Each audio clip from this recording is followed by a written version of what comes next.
Dynasty Transactions Part 1. And if you play Dynasty, make sure to follow and subscribe. I'm plugging content all offseason. All of Sterling Shepard, Richie James, and Darius Slayton are set to be free agents in 2023. This guy, Isaiah Hodgins, has been balling out to finish off the year, and he just balled out in the wild card round. I feel like he could be a buy, but now is not the time with the Giants still playing. He kind of reminds me of Gabriel Davis from last year, whose stock went sky high at the end of the season and in the playoffs. I do like him, but I feel like you should shop him right now because I feel like the return can be an overpayment in Dynasty. Buy Khalil Shakir. He showed us one big game, Week 7.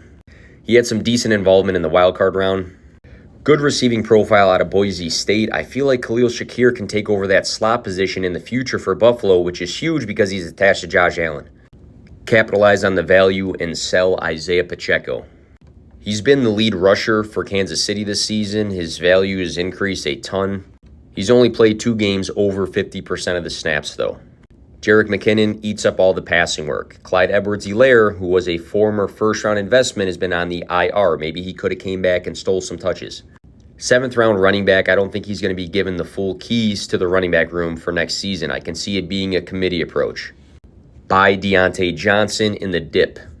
He averaged 17.2 points per game in 2021, a drastic drop-off to 10.6 points per game in 2022. What didn't help was the receiving yards per game. That was 51.9. He scored 0 touchdowns. He still was number 6, though, in targets. For 3 years in a row, he's earned a lot of targets, and I feel like he will continue to do this in 2023. A lot of eyes on George Pickens. I feel like we forget about Deontay Johnson and what he demands in that offense. If Pittsburgh takes steps forward, it can benefit him. And last, buy J.K. Dobbins. Dobbins tore his ACL last season. This year, we had to wait 3 weeks to see him. Then he missed a bunch of time. When he came back, though, weeks 14 through 17, he had a game of 120 and then 125 rushing yards. His yards per carry numbers were very good during this span. 13 attempts for 62 rushing yards in the wildcard round.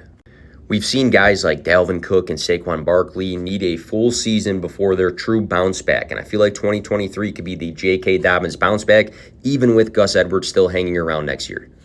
That was just a quick video, but if you want the full podcast for more reasons of why I said what I said, find P2W Fantasy on iTunes and Spotify.